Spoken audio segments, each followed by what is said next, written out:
Real Estate Radio TV, the web radio 100% dedicated to real estate. Chers auditeurs, bonjour, bienvenue sur Real Estate Radio TV, où nous avons le plaisir d'accueillir ce jour Lilian Pascal, fondateur d'une entreprise StartGo Group, pour nous parler de son entreprise, de ses concepts, des services qu'il offre. Et il va nous faire découvrir également sa belle région de Montpellier, avec un focus sur ce qui s'y passe aujourd'hui, ce qui s'y passera demain. Lilian, bonjour, comment allez-vous ? Ben ça va, merci de m'accueillir et de m'inviter donc dans votre émission. Je trouve ça une superbe idée. Donc, je vais vous présenter dans un premier temps peut-être qui on est, la société. Voilà, alors disons que moi ça fait 20 ans que je fais de l'immobilier. J'ai créé StartGo en 2012. Aujourd'hui, StartGo, c'est pas une entreprise immobilière traditionnelle puisque ça réunit à la fois des agences immobilières que nous créons nous, dont nous sommes propriétaires, d'autres agences immobilières que nous lançons actuellement sous licence de marque et également, parallèlement à ça, un réseau immobilier d'agents commerciaux indépendants, vulgairement appelés mandataires, mais qui sont tous rattachés à certaines de nos agences. Ça, c'est la première des choses. À côté de ça, je dirige un centre de formation, puisque ça fait déjà pas mal de temps que je savais que de toute façon, ce qui manquait dans la profession, c'était justement la formation. Donc depuis 10 ans, je fais de la formation et je coach des commerciaux. Donc chez nous, il y a une phase d'intégration forcément quand les gens rentrent chez nous, qui est importante. Moi-même, donc je dirige un centre qui s'appelle le CFRI, Centre de formation et de recrutement en immobilier. Et on a également des agences qui aujourd'hui ont trouvé notre concept de mutualisation à la base très intéressant, qui nous ont rejoints et qui sont en train progressivement de basculer en tant d'agence partenaire à licence de marque. Voilà. Donc, en fin de compte, un vrai parcours immobilier offrant une multitude d'opportunités à la fois pour des futurs entrepreneurs, mais surtout pour que votre groupe, StartGo Group, puisse avoir un rayonnement, puisqu'en fin de compte, vous prenez de la genèse d'un agent immobilier ou d'un futur agent, vous le formez, vous le coachez et puis après vous le mettez sur le terrain pour développer son activité. Donc fort intéressant parce que c'est vrai que la formation est un élément clé dans tous les métiers. Alors justement à ce titre-là, parlez-nous un petit peu des services que vous proposez à travers, je dirais, l'agent immobilier qui représente votre entreprise ou les agences immobilières qui représentent également votre entreprise, et en quoi votre société StartGo Group se distingue-t-elle de ses concurrents? Car aujourd'hui, vous parliez tout à l'heure, agents commerciaux, mandataires commerciaux, on voit apparaître partout dans le monde différentes entités, mais vous, c'est quoi la différence? Alors la différence, déjà, la première des choses, c'est l'ADN de l'entreprise, déjà c'est l'humain. L'humain qui est basé au centre, au cœur en fait de notre activité. Chez nous, les personnes ne sont pas des numéros, mais ils sont réellement épaulés, encadrés, suivis. Le fait qu'on soit adhérent FNAIM, qui est le plus gros syndicat entre guillemets de la profession en France, permet à nos agents co de pouvoir bénéficier d'une assistance juridique, forcément, en ligne. Nous-mêmes avons des avocats spécialisés en droit immobilier qui accompagnent nos commerciaux et nos agences donc sur le terrain pour s'il y a un problème quelconque ou un conseil. Et nous, on essaie de se démarquer, donc d'une part par l'humain et puis par on va dire des nouveautés, des nouveaux concepts, des nouvelles idées, des nouveaux produits. Moi, je suis en quête permanente de nouveaux outils, alors que ce soit pour le data ou sur le terrain, on va en parler via l'agence mobile, qui permettent d'avoir un plus grand confort, d'apporter un plus grand confort à mes agents commerciaux et aux partenaires agences immobilières qui rejoignent le groupe. On a par exemple, excusez-moi, je vais juste terminer 2 mots. L'idée, c'était de pouvoir trouver donc de nouveaux outils. Alors la visite virtuelle, forcément, ça existe déjà depuis, nous on le fait déjà depuis certaines années, mais on a remplacé ça maintenant. On travaille avec une société de cinéma qui se déplace avec des drones, avec des grosses caméras, des travelling et qui font carrément un film sur les propriétés ou les villas que nous avons à la vente. Voilà, ce qui nous a permis pendant le Covid, malgré tout, d'avoir 3 offres d'achat sous réserve de visite réelle, bien entendu. Bien sûr. Mais on essaie de se démarquer, d'apporter tous les jours de nouvelles solutions, de nouveaux outils. Voilà. Donc, quelque part, dans les outils, on pourrait résumer ça que vous proposez une boîte à outils où chaque agent immobilier, chaque agence immobilière, ou en tout cas chaque partenaire de votre structure, vient piocher ce qu'il a besoin, que ce soit en conseil, en assistance, en valorisation, ou ce que vous appelez le data marketing ou le digital marketing, fait qu'à un moment donné, il est accompagné et il peut se concentrer sur son activité majeure, l'achat, la vente, le conseil immobilier. Quelque part, c'est effectivement une bonne dynamique. Alors, avec votre expérience, et vous l'avez dit Lilian, vous avez anticipé l'évolution des consommateurs. La crise a peut-être accéléré cette évolution de consommateurs. Et vous parliez d'un nouveau concept, l'agence fixe et mobile. Comment est né ce concept précurseur quelque part en France? Alors, l'idée, ça fait 15 ans que je l'ai, sauf qu'il faut les moyens pour réaliser ce genre de choses. Aujourd'hui, on se rend compte, et on y est aujourd'hui en plein dedans, c'est que les particuliers en ont marre d'être démarchés au niveau du téléphone.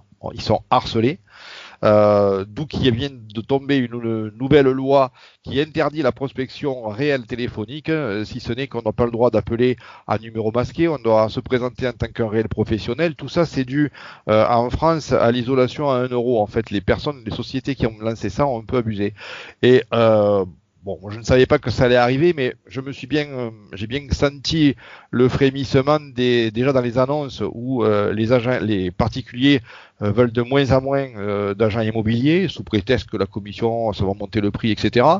Que les honoraires qu'on va rajouter au prix net vendeur va faire monter les prix. Et je me suis dit, il faut retrouver encore une fois, aller aux vraies valeurs en fait. Nous, sincèrement, j'insiste là-dessus. C'est pour moi important. Les fondamentaux de notre métier, c'est aller à la rencontre des clients, être à leur écoute et surtout amener du conseil.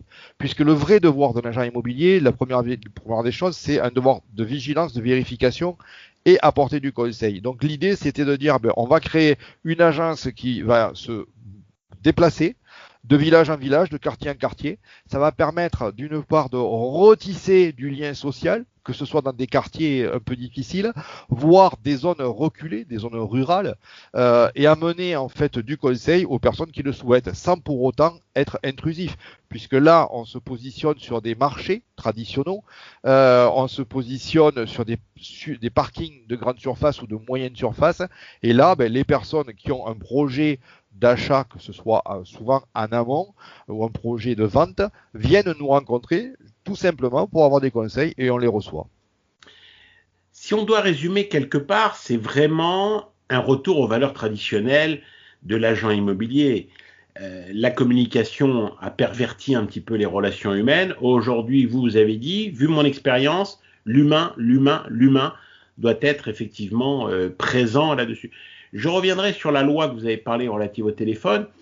Il faut savoir qu'ici aux États-Unis, cette loi existe depuis maintenant plusieurs années et a permis effectivement à repositionner ce que nous appelons ici aux États-Unis le courtier immobilier, le real estate agent, l'a repositionné comme étant un vrai professionnel. Et je crois que vous avez soulevé tout à l'heure une petite indication.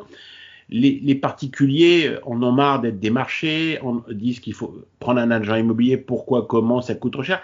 Mais je pense aussi que ça vient du fait que l'agent immobilier avait disparu du paysage humain et relations humaines. Et je crois que ce concept que vous avez développé, que vous êtes en train de développer, remet un petit peu les valeurs que vous avez citées tout à l'heure, l'être humain, la garantie d'un bon conseil, et puis surtout, quelque part d'un accompagnement global, clé en main, quelque part, de la vente et de l'acheteur. Alors, c'est tout à fait ça, oui. Voilà. Donc aujourd'hui, à travers ça, quelle est la progression depuis que vous avez lancé ce concept, cette agence mobile?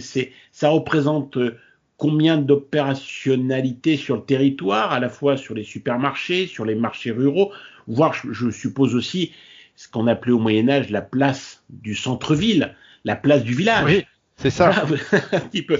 Alors, la montée en puissance, c'est quoi aujourd'hui en octobre 2020?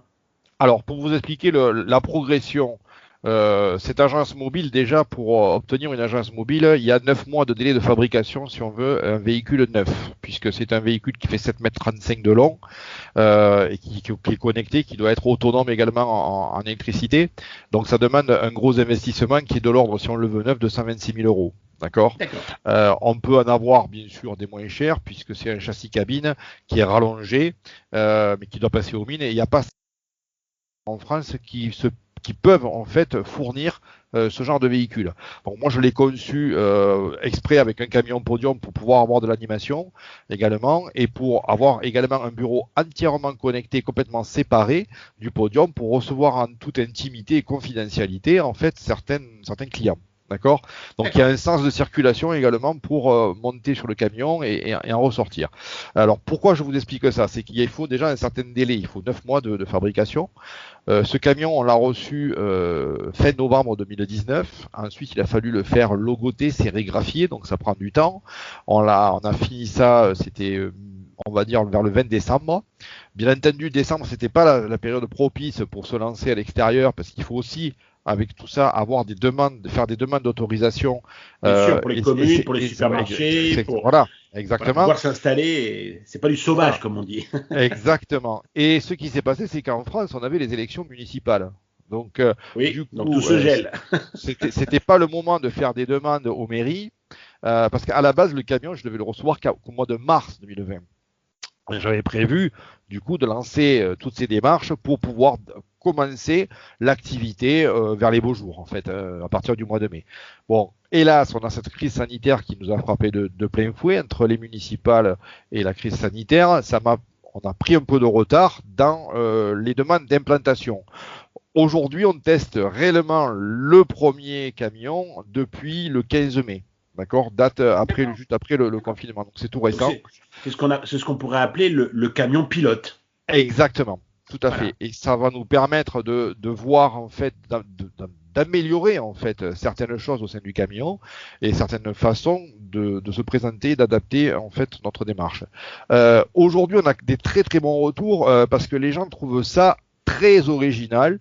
Et on capte des clients, et c'est ce que j'espérais aussi, de par la curiosité que ça suscite. Parce que, bon, des food trucks, on connaît, mais, oui, mais généralement, on y vient pour y manger. Voilà. donc, vous avez mis la table, mais voilà, pour échanger, pour échanger, tout à fait. Voilà. Et donc automatiquement, les gens regardent, et on a même des confrères qui aujourd'hui qui nous ont croisés donc sur des parkings, qui nous ont dit c'est super, comment on peut faire pour venir travailler avec toi. Donc ça c'est vraiment quelque chose de super, et on est en train justement de travailler avec des avocats sur un contrat de licence de marque qui permettrait à des personnes qui souhaiteraient créer leur propre agence, bien sûr titulaire de la carte professionnelle, de pouvoir bénéficier de votre plateforme, bénéficier de la plateforme et de tout le back-office qu'on a, parce que je vous ai pas parlé de tout ce qu'on a créé, puisque mon associé Sébastien, on a également un logiciel métier en fait qui a été développé par Sébastien, qui est également un super ingénieur informatique, qui fait du Google AdSense, du Google AdWords, etc.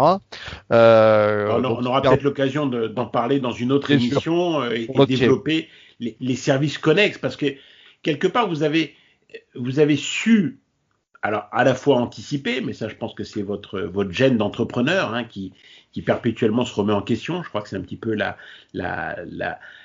fibre d'un entrepreneur. Deuxième élément, vous avez créé un élément pilote, et ça c'est la sagesse. On retrouve quelque part cette sagesse de dire on crée, on corrige, on voit ce qu'il fait, et en même temps vous avez suscité un intérêt de la concurrence positif. Parfois la concurrence, qu'est-ce que c'est que ça? Alors que là, en fin de compte, c'est la concurrence qui se dit, pourquoi ne pas bénéficier d'un savoir, le partage des savoirs, c'est quelque chose qui est parfois un peu compliqué. Donc vous avez soulevé l'élément que, vous envisagez plutôt le contrat de licence que la franchise. C'est un petit peu ce que c'est plus souple. Voilà, c'est plus souple, ça permet d'avoir une facilité de développement, et puis peut-être aussi, d'un point de vue juridique, les contraintes que la France, à travers la franchise, met en place, le contrat de licence est certainement souvent plus efficace. Disons que là aujourd'hui, c'est beaucoup plus. D'une part, c'est beaucoup plus souple. Et surtout, ce qu'il faut qu'on regarde, c'est par rapport à la demande. Là, j'ai 3 personnes qui m'ont rappelé la semaine dernière, suite à des publications, à des posts qu'on a fait sur les réseaux sociaux lorsqu'on était présent sur des places de marché, qui ont été séduites par le concept et qui m'ont dit mais comment on fait pour acheter 3, 4, 5 camions. Donc là, là, c'est quand même des gros investissements. Donc je me dis que peut-être il va falloir que je me penche sur le fait d'essayer de travailler sur une levée de fonds. Et donc Bien là, sûr. aujourd'hui, je vais faire appel à des investisseurs externes, justement, qui seraient suivis par l'idée pour pouvoir développer de façon plus rapide et en plus grand nombre. D'accord. En tout cas, ce qu'on a compris à travers ça, aujourd'hui, l'agence immobilière fixe mobile, c'est un petit peu comme ça qu'on peut l'appeler, ou la truck mobile. Hein. Il y a la papa mobile, maintenant il y aura la truck mobile ou la Lilian mobile. La Stargo mobile. Voilà, Stargo mobile, voilà, exactement, permet d'offrir effectivement une plateforme d'information, une plateforme de conseil, une plateforme de partage, puisque vous parliez de confrères là-dessus. Je crois qu'effectivement, c'est un projet qui mérite d'être diffusé. En tout cas, nos auditeurs auront compris qu'il y a un intérêt. Alors, comment, quelque part, un tel projet, par exemple, on arrive sur une ville, comment vous arrivez à structurer, je dirais, autour de vous des partenaires? Je prends l'exemple de Monsieur Dupont qui vient vous voir avec Madame Durand. Ils ont chacun, l'un l'envie de vendre, l'autre l'envie d'acheter. Est-ce que sur place, dans votre zone géographique, vous avez également la complémentarité, c'est-à-dire la banque, le notaire, les agents qui font les diagnostics obligatoires en France? Donc je suppose que vous avez déjà anticipé ce panel de compétences. Bien sûr, on a déjà au sein du groupe des personnes des partenaires avec qui nous travaillons. Je n'ai pas tous les cités pour éviter de faire de la publicité plus pour eux que pour les autres. Mais aujourd'hui, on a forcément des notaires, on a forcément des diagnostiqueurs. Et aujourd'hui, je suis en train de travailler sur un autre projet, en fait.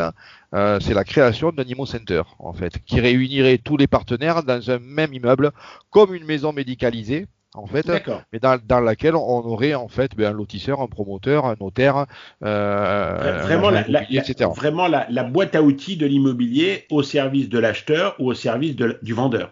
Tout à fait. Voilà. Parfait. Ben merci Lilian, en tout cas, d'avoir pris le temps de nous rejoindre sur le plateau de Radio Real Estate. Plaisir aussi de développer d'autres thèmes, parce qu'on a senti qu'il y avait d'autres thèmes qui vous tenaient à cœur. Donc on aura l'occasion de se retrouver si vous en êtes d'accord. Et en tout cas, chers auditeurs, continuez à nous écouter, continuez à nous retrouver sur l'ensemble des réseaux sociaux. Vous retrouverez également cette émission sur notre application Real Estate Radio TV. Peut-être même que dans le camion Start & Go, la radio Real Estate Radio TV pourrait passer les interviews et la musique avec grand plaisir. Avec plaisir. Un de vos partenaires, car comme je l'ai dit, nous sommes une radio internationale en français, en anglais, en espagnol. Et plaisir de se retrouver. Lilian, un grand merci. À très bientôt. Merci à toi et à très bientôt. Et bravo encore à toute l'équipe de Real Estate TV. Merci. Real Estate Radio TV, the web radio 100% dedicated to real estate.